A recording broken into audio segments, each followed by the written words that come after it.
ವೇದಿಕೆಯಲ್ಲಿ ಪಂಚಪೀಠದ ಎಲ್ಲ ಶ್ರೀಗಳು ಇವತ್ತು ಬಂದು ಈ ಭಾಗಕ್ಕೆ ಒಂದು ದೊಡ್ಡ ಪವನ, ವಿಶೇಷವಾಗಿ ಶ್ರೀಶೈಲದ ಪೀಠ ಮತ್ತು ಅವರ ಜೊತೆಲಿ ಉಜ್ಜಯಿನಿ,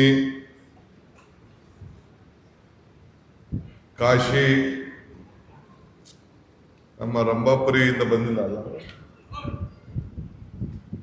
ಸೊ ಎಲ್ಲ ಕೂಡ ಇನ್ನ ಬೇರೆ ಎಲ್ಲ ಶ್ರೀಗಳೆಲ್ಲ ಕೂಡ ಎಲ್ಲ ಇದ್ದಾರೆ. ಅವರೆಲ್ಲ ಪಾದಗಳಿಗೆ ನನ್ನ ಸಾಷ್ಟಾಂಗ ನಮಸ್ಕಾರಗಳನ್ನು ಅರ್ಪಿಸಲಿಕ್ಕೆ ನಾನು ಬಯಸ್ತಾ ಇದ್ದೇನೆ. ತಡವಾಗಿ ಬಂದಿದ್ದೀನಿ, ಕ್ಷಮಿಸ್ಬೇಕು. ನಾನು ಹೈದರಾಬಾದ್ನಲ್ಲಿ ಒಬ್ಬ ಉಪಮುಖ್ಯಮಂತ್ರಿ ಮನೆಯಲ್ಲಿ ಒಂದು ಮದುವೆ ಕಾರ್ಯಕ್ರಮ ಇತ್ತು, ನಾವೆಲ್ಲ ಅಲ್ಲಿಗೆ ಹೋಗಿದ್ದು. ಅಲ್ಲಿಂದ ಹೈದರಾಬಾದಿಂದ ಇಲ್ಲಿಗೆ ಬಂದು ಕೊಲ್ಲಾಪುರಕ್ಕೆ ಬಂದು, ಕೊಲ್ಲಾಪುರದಿಂದ ಇಲ್ಲಿಗೆ ಅವನು ರಸ್ತೆನೂ ಸರಿ ಯಾವುದೋ ಬೇರೆ ರೂಟಲ್ಲಿ ಕರ್ಕೊಂಡು ಬಂದ್ಬಿಟ್ಟೆ. ಇಲ್ಲ ಇನ್ನೂ ಒಂದು 3/4 ಗಂಟೆ ಜಲ್ದಿ ಬರ್ತಿದ್ದೆ, ಕ್ಷಮಿಸ್ಬೇಕು. ನಾನು ಈ ಒಂದು ಪವಿತ್ರವಾದಂಥ ಕಾರ್ಯಕ್ರಮ ನೋಡಿದ್ರೆ ನನಗೆ ಇಲ್ಲಿಗೆ ಬಂದ ಮೇಲೆ ಗೊತ್ತಾಯ್ತು, ನಾನು ಇನ್ವಿಟೇಷನ್ ನೋಡೋಕೆ ಟೈಮ್ ಸಿಕ್ಕಿಲ್ಲ ನನಗೆ. ಈ ದೇಶದ ಉಪರಾಷ್ಟ್ರಪತಿಗಳು ಮತ್ತು ನಮ್ಮ ಗವರ್ನರ್ ಸಾಹೇಬರು ಕೂಡ, ಘನವೆತ್ತ ರಾಜ್ಯಪಾಲರು ಕೂಡ ಬಂದಿದ್ರು ಅಂತ ತಿಳಿಯಿತು. ಇಷ್ಟು ದೊಡ್ಡ ಧರ್ಮಪೀಠದ ಎಲ್ಲ ಗುರುಗಳು ಇಲ್ಲಿ ಸೇರಿ ಇಲ್ಲಿ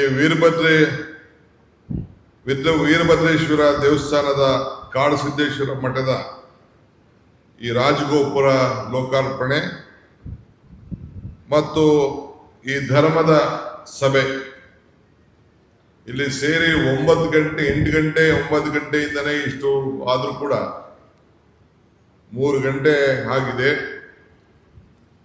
ಎಲ್ಲ ಶ್ರೀಗಳ ಆಶೀರ್ವಚನವನ್ನು ಕೂಡ ಬಹುಶಃ ತಾವೆಲ್ಲ ಕೇಳಿರ್ಬೋದು. ಬಹಳ ಅನೇಕ ದಿನಗಳಿಂದ ಈ ಕಾರ್ಯಕ್ರಮ ನಡೀತಾ ಇದೆ. ಕುಂಭಾಭಿಷೇಕ ಕಾರ್ಯಕ್ರಮ 1ನೇ ತಾರೀಕಿಂದ 6ನೇ ತಾರೀಕುವರೆಗೂ ಈ ಕಾರ್ಯಕ್ರಮ ಇಷ್ಟು ವಿಜೃಂಭಣೆಯಿಂದ ನಡೀತಾ ಇದೆ. ಈ ಕಾರ್ಯಕ್ರಮ ನೋಡಿದ್ರೆ ನನಗೆ ಪುರಂದರದಾಸದು ಒಂದು ಮಾತು ನನಗೆ ನೆನಪು ಬರ್ತದೆ. ಇದು ಭಾಗ್ಯ ಇದು ಭಾಗ್ಯ ಇದು ಭಾಗ್ಯವಯ್ಯ, ಪದ್ಮನಾಭನ ಪಾದ ಭಜನೆ ಪರಮ ಸುಖವಯ್ಯ ಅಂತೇಳಿ. ಹಂಗೆ ಇವತ್ತು ಬಂದು ಇಂಥ ಒಂದು ಪವಿತ್ರವಾದಂಥ ಐತಿಹಾಸಿಕವಾದಂಥ ಧರ್ಮದ ಕಾರ್ಯಕ್ರಮದಲ್ಲಿ ಪಾಲ್ಗೊಂಡಿದ್ದೇ ನನ್ನ ಭಾಗ್ಯ ನನ್ನ ಭಾಗ್ಯ ನನ್ನ ಭಾಗ್ಯ ಅಂತೇಳಿ ಭಾವಿಸ್ಕೊಂಡಿದ್ದೇನೆ. ಅಮ್ಮನ ನೆನಪು ಪ್ರೀತಿಯ ಮೂಲ, ಗುರುವಿನ ನೆನಪು ಜ್ಞಾನವ ಮೂಲ, ದೇವರ ನೆನಪು ಭಕ್ತಿಯ ಮೂಲ, ಈ ಮೂರರ ನೆನಪು ಮನುಷ್ಯತ್ವ ಮೂಲ, ಮನುಷ್ಯತ್ವ ಮೋಕ್ಷಕ್ಕೆ ಮೂಲ ಅಂತ ಹೇಳಿ ನಾವು ಈ ಒಂದು ಪವಿತ್ರವಾದಂಥ ಸ್ಥಳದಲ್ಲಿ ವೀರಭದ್ರೇಶ್ವರನ ಏನು ಒಂದು ವಿಚಾರಗಳಿದೆ, ಆ ರಕ್ಷಣೆಯ ಒಂದು ಜವಾಬ್ದಾರಿ ಇದೆ. ಅವರ ಪಾದದಲ್ಲಿ ಕಾಡು ದೇವರ ಮಠದಲ್ಲಿ ಒಂದು ಪಾಲ್ಗೊಂಡಿದ್ದೀವಲ್ಲ, ಇದು ಒಂದು ಇತಿಹಾಸ ಪುಟಕ್ಕೆ ಸೇರುವಂತ ಒಂದು ಕಾರ್ಯಕ್ರಮ. ಶ್ರೀಗಳು ಇಲ್ಲಿಂದ ಬೆಳೆದು ಏನು ಶ್ರೀಶೈಲ ಮಠಕ್ಕೆ ಹೋಗಿ ಈ ಭಾಗ ಅದನ್ನೆಲ್ಲ ಕೂಡ ಅಭಿವೃದ್ಧಿಯನ್ನು ಮಾಡಿ ಅವರ ಬದುಕಿನಲ್ಲಿ ಧರ್ಮವನ್ನು ಉಳಿಸ್ಬೇಕು. ಧರ್ಮೋ ರಕ್ಷತಿ ರಕ್ಷಿತ ಅಂತ ಹೇಳಿ, ಧರ್ಮ ಕಾಪಾಡಿದ್ರೆ ಧರ್ಮ ಉಳಿದ್ರೆ ಧರ್ಮ ಕಾಪಾಡ್ತದೆ ಅಂತ ಹೇಳಿ ಇವತ್ತು ಧರ್ಮವನ್ನು ಉಳಿಸ್ಲಿಕ್ಕೆ ಪ್ರಯತ್ನವನ್ನ ಮಾಡ್ತಾ ಇರೋದು ನಮ್ಗೆಲ್ಲ ಒಂದು ದೊಡ್ಡ ಶಕ್ತಿ ತುಂಬಿದೆ. ಮನುಷ್ಯನಿಗೆ ಧರ್ಮ ಬೇಕು, ದೇವರು ಬೇಕು, ಇಲ್ಲ ಅಂದ್ರೆ ಜೀವನಕ್ಕೆ ಆತ್ಮಕ್ಕೆ ಶಾಂತಿ ಸಿಗ್ಲಿಕ್ಕೆ ಸಾಧ್ಯ ಇಲ್ಲ. ಸೊ ಬದುಕಿಗೆ ಒಂದು ಅರ್ಥ ಕೂಡ ಇರಲಿಕ್ಕೆ ಸಾಧ್ಯ ಇಲ್ಲ. ಸೊ ಈ ಹಿನ್ನೆಲೆಯಲ್ಲಿ ಧರ್ಮವೇ ದಯದ ಮೂಲ ಅಂಥೇಳಿ ಈಗಾಗಲೇ ನಮ್ಮ ಬಸವಣ್ಣವರು ಕೂಡ ಅನೇಕ ವಚನಗಳಲ್ಲಿ ಅವರು ನಮಗೆ ಮಾರ್ಗದರ್ಶನವನ್ನು ಕೂಡ ನಾವು ಕೊಟ್ಟಿದ್ದಾರೆ. ಈ ವೀರಭದ್ರೇಶ್ವರನ ದೇವಸ್ಥಾನದ ಕಾರ್ಯಕ್ರಮದಲ್ಲಿ ನಾವೆಲ್ಲ ಪಾಲ್ಗೊಂಡು ನಮ್ಮ ಶಿವನ ಮೂಲ, ಶಿವನ ಈ ದೇಶಕ್ಕೆ ದೊಡ್ಡ ಮೂಲ ಧರ್ಮದಲ್ಲಿ ನಾನು ಯಾವಾಗಲೂ ಒಂದು ಮಾತು ಹೇಳ್ತಾ ಇದ್ದೇನೆ, ನಿಂಬೆಗಿಂ ಹುಳಿ ಇಲ್ಲ, ದುಂಬಿಗಿಂ ಕರಿ ಇಲ್ಲ, ಶಂಭುಕ್ಕಿಂತ ಅಧಿಕವ ದೇವನಿಲ್ಲ, ನಂಬಿಕೆಗಿನ್ನ ದೊಡ್ಡ ಗುಣ ಇಲ್ಲ ಅಂತ ಹೇಳ್ತಾ ಇರ್ತೀನಿ. ಅಂದ್ರೆ ನಿಂಬೆಹಣ್ಣು ಇದೆಯಲ್ಲ, ನಿಂಬೆಹಣ್ಣು ಎಲ್ಲಾ ಹುಳಿಗಳಲ್ಲಿ ಶ್ರೇಷ್ಠವಾದಂತ ಹುಳಿ ನಿಂಬೆಹಣ್ಣಲ್ಲಿದೆ. ಈ ದ್ರಾಕ್ಷಿ ಹುಳಿ, ಹುಣಸೆ ಹುಳಿ, ಮಾವಿನ ಹುಳಿ ಎಲ್ಲದಕ್ಕಿನ್ನ. ದುಂಬಿಗಿಂ ಕರಿ ಇಲ್ಲ ಅಂದ್ರೆ ಈ ಕಪ್ಪು ನಮ್ಮ ಕಪ್ಪಿನಲ್ಲಿ ಮೈಕಲ್ಲಿದೆ, ಕೂದಲಲ್ಲಿದೆ, ಬಟ್ಟೆಲಿದೆ. ಆದ್ರೆ ನಮ್ಮ ಹಳ್ಳಿಲಿ ಓಡಾಡಂತ ದುಂಬಿ ಬಹಳ ಶ್ರೇಷ್ಠವಾದಂತ ಗ್ಲಾಸ್ ಹೊಡೆದಂಗೆ ಹೊಡಿತಾ ಇರ್ತದಂತೆ. ಅಂತ ಒಂದು ಕಾರ್ಯಕ್ರಮ, ಅಂತ ಒಂದು ದುಂಬಿ ಶ್ರೇಷ್ಠ. ಶಂಭು ಅಂದ್ರೆ ಶಿವ. ನಮ್ಮ ಹಿಂದೂ ಧರ್ಮದಲ್ಲಿ ಎಲ್ಲಾ ದೇವರಿಗಿನ್ನ ದೊಡ್ಡ ದೇವರು ಯಾವರಪ್ಪ ಅಂತಂದ್ರೆ ಶಿವ ಮೂಲ. ಸೊ ಅದಾದ ಮೇಲೆ ಎಲ್ಲದಕ್ಕಿಂತ ದೊಡ್ಡ ಗುಣ ಯಾವುದು ಅಂದ್ರೆ ನಂಬಿಕೆ. ಹಂಗೆ ನಮ್ಗೆ ನಿಮ್ಗೆ ಎಲ್ಲರೂ ಕೂಡ ದೊಡ್ಡ ನಂಬಿಕೆ ಏನಪ್ಪಾ ಅಂತಂದ್ರೆ ಈ ಶಿವನ ಶಕ್ತಿ, ಆ ಮೂಲ, ಆ ಧರ್ಮ ಇವತ್ತು ನಮ್ಮನ್ನೆಲ್ಲ ಇಲ್ಲಿಗೆ ಸೇರಿಸಿ ಇಲ್ಲಿ ಕರ್ಕೊಂಡು ಬಂದು ಆಶೀರ್ವಾದವನ್ನು ಪಡ್ಕೊಂಡು ಭಕ್ತಂಗೂ ಭಗವಂತನಿಗೂ ವ್ಯವಹಾರ ಮಾಡಂತ ಸ್ಥಳ ದೇವಾಲಯ. ಆ ದೇವಾಲಯದಲ್ಲಿ ನಾವು ಕೂತ್ಕೊಂಡು ಇಂಥ ಒಂದು ಪವಿತ್ರವಾದಂತ ಕಾರ್ಯಕ್ರಮದಲ್ಲಿ ಪಾಲ್ಗೊಂಡಿದ್ದೀವಲ್ಲ, ಇದೇ ನಿಮ್ಮೆಲ್ಲರ ಭಾಗ್ಯ ಅಂತೇಳಿ ಮತ್ತೆ ನಾನು ಹೇಳಲಿಕ್ಕೆ ನಾನು ಬಯಸ್ತಾ ಇದ್ದೇನೆ. ಇವತ್ತು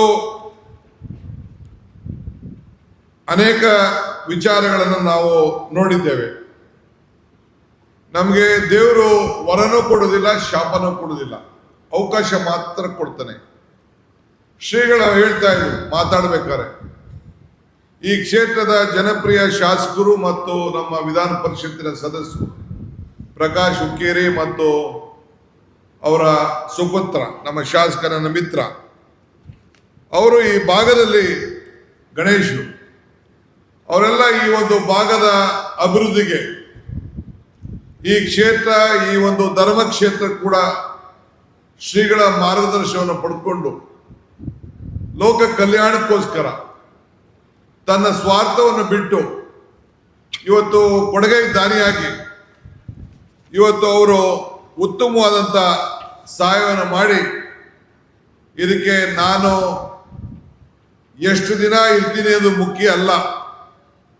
ಮನುಷ್ಯನ ಹುಟ್ಟು ಆಕಸ್ಮಿಕವಾದ್ದು, ಸಾವು ಅನಿವಾರ್ಯ, ಜನನ ಉಚಿತ, ಮರಣ ಖಚಿತ.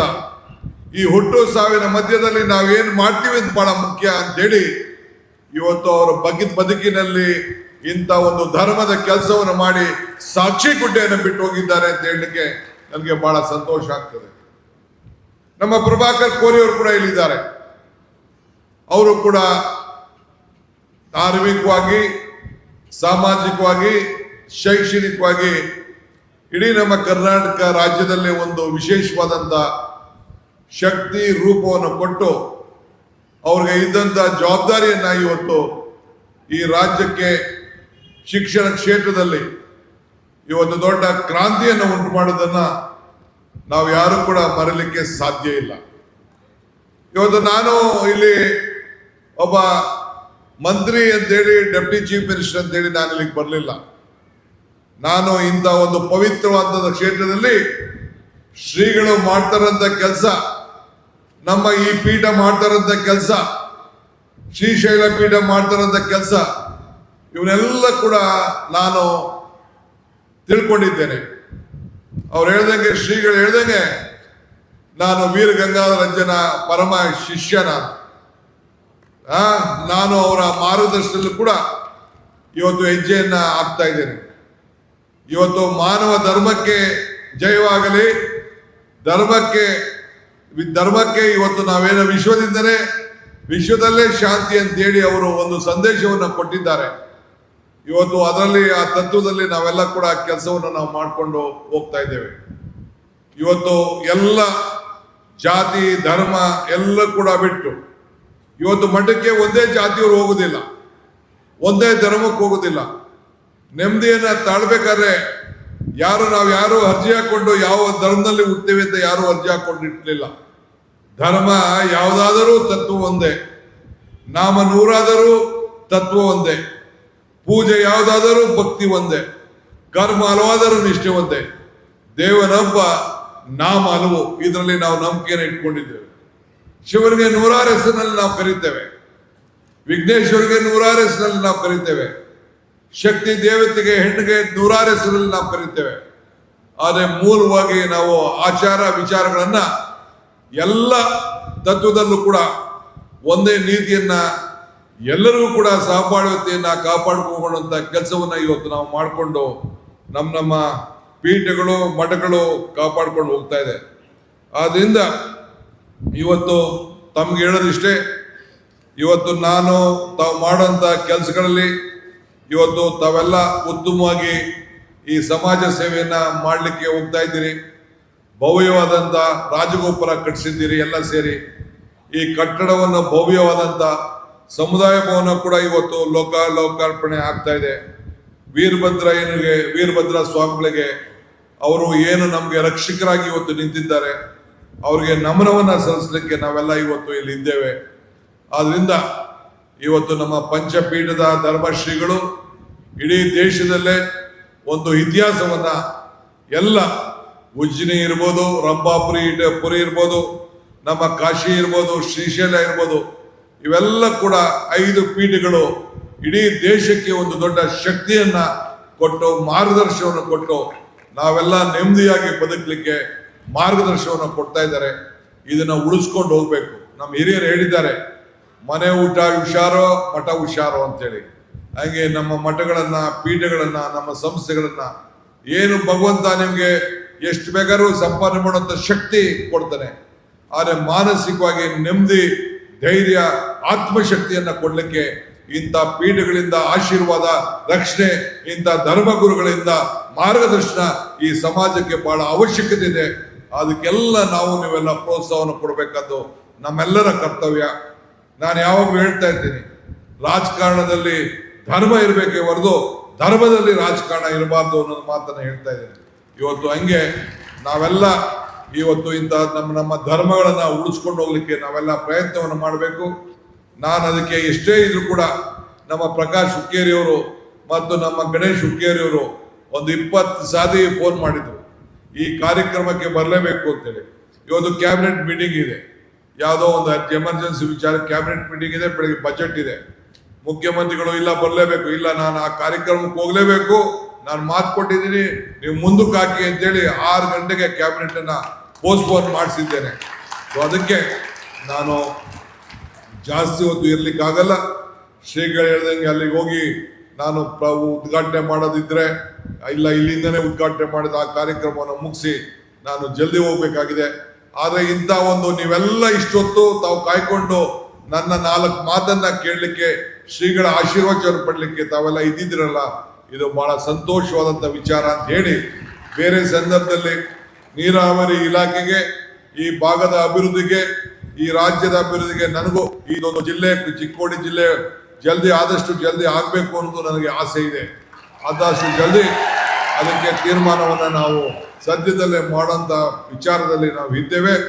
ಇವತ್ತು ನಮ್ಮ ಗಣೇಶ್ ಹುಕ್ಕೇರಿ ಮತ್ತು ಪ್ರಕಾಶ್ ಹುಕ್ಕೇರಿ ಈ ಭಾಗದ ಅಭಿವೃದ್ಧಿಗೆ, ನೀರಾವರಿ ಕೆಲಸಕ್ಕೆ ಏನೆಲ್ಲ ಬೇಡಿಕೆಯನ್ನು ಇಟ್ಟಿದ್ದಾರೆ, ಆ ಕೆಲಸವನ್ನ ನಿಮ್ಗೋಸ್ಕರ ಮಾಡಲಿಕ್ಕೆ ಈ DK ಶಿವಕುಮಾರ್ ಬದ್ಧನಾಗಿದ್ದಾರೆ ಅನ್ನೋ ಮಾತನ್ನ ಈ ಸಂದರ್ಭದಲ್ಲಿ ಹೇಳಲಿಕ್ಕೆ ನಾನು ಬಯಸ್ತೇನೆ. ಏಕೆಂದ್ರೆ ಅವರು ಈ ರೈತನಿಗೆ ಸಂಬಳ ಇಲ್ಲ, ರೈತನ ಪ್ರಮೋಷನ್ ಇಲ್ಲ, ರೈತನ ಪೆನ್ಷನ್ ಇಲ್ಲ, ರೈತನ ಲಂಚ ಇಲ್ಲ, ಸೊ ಆ ರೈತನಿಗೆ ರಿಟೈರ್ಮೆಂಟ್ ಇಲ್ಲ. ಆದರೂ ಕೂಡ ಇವತ್ತು ನಾವೆಲ್ಲ ಸೇರಿ ಆ ರೈತನ ಬದುಕಿಗೋಸ್ಕರ ನಾವು ಮಾಡ್ಕೊಂಡು ನಾವು ಬರ್ತಾ ಇದೀವಿ. ಇಲ್ಲಿ ಬಹಳ ಎಲ್ಲ ನಾಯಕರು, ನಮ್ಮ ಜಿಲ್ಲಾ ಕಾಂಗ್ರೆಸ್ ಅಧ್ಯಕ್ಷರು, ನಮ್ಮ ಮುರ್ನಾಲ್ ಅವರು, ಇನ್ನು ಅನೇಕ ಮುಖಂಡಗಳೆಲ್ಲ ಬಂದು, ಕಾಕಾ ಪಾಟೀಲ್ ಮಕ್ಕಳು ಮತ್ತು ಇನ್ನ ನಮ್ಮ ಕೋರೆಯವರ ಬ್ರದರ್ ಫ್ಯಾಕ್ಟರಿ ಅಧ್ಯಕ್ಷರು, ಅವರೆಲ್ಲ ಕೂಡ ಈ ಕಾರ್ಯಕ್ರಮದಲ್ಲಿ ಪಾಲ್ಗೊಂಡು ಶ್ರೀಗಳ ಮಾರ್ಗದರ್ಶನದಲ್ಲಿ ಇಂಥ ಕೆಲಸವನ್ನ ಮಾಡ್ಕೊಂಡು ಬರ್ತಾ ಇದ್ದಾರೆ. ನಾವು ನೀವೆಲ್ಲ ಸೇರಿ ಆ ಮಠವನ್ನ ಕೈ ಜೋಡಿಸೋಣ, ಶ್ರೀ ಕ್ಷೇತ್ರವನ್ನ ಬೆಳೆಸುವಂತ ಕೆಲಸವನ್ನ ಮಾಡೋಣ ಅಂತೇಳಿ ಪ್ರಾರ್ಥಿಸಿ, ತಮಗೆ ಶುಭವನ್ನ ಹಾರೈಸಿ, ತಮ್ಮ ಆಶೀರ್ವಾದ ಯಾವಾಗಲೂ ಕೂಡ ನಮ್ಮ ಮೇಲಿರಲಿ, ಈ ಸರ್ಕಾರದ ಮೇಲಿರಲಿ ಅಂತ ತಮ್ಮಲ್ಲೂ ಕೂಡ ನಾನು ಪ್ರಾರ್ಥನೆಯನ್ನು ಮಾಡಿಕೊಂಡು ಶ್ರೀಗಳ ಪಾದಗಳಿಗೆ ಮತ್ತೆ ನನ್ನ ನಮಸ್ಕಾರವನ್ನು ಹೇಳಿ ನನ್ನ ಮಾತನ್ನು ಮುಗಿಸ್ತೇನೆ. ನಮಸ್ಕಾರ.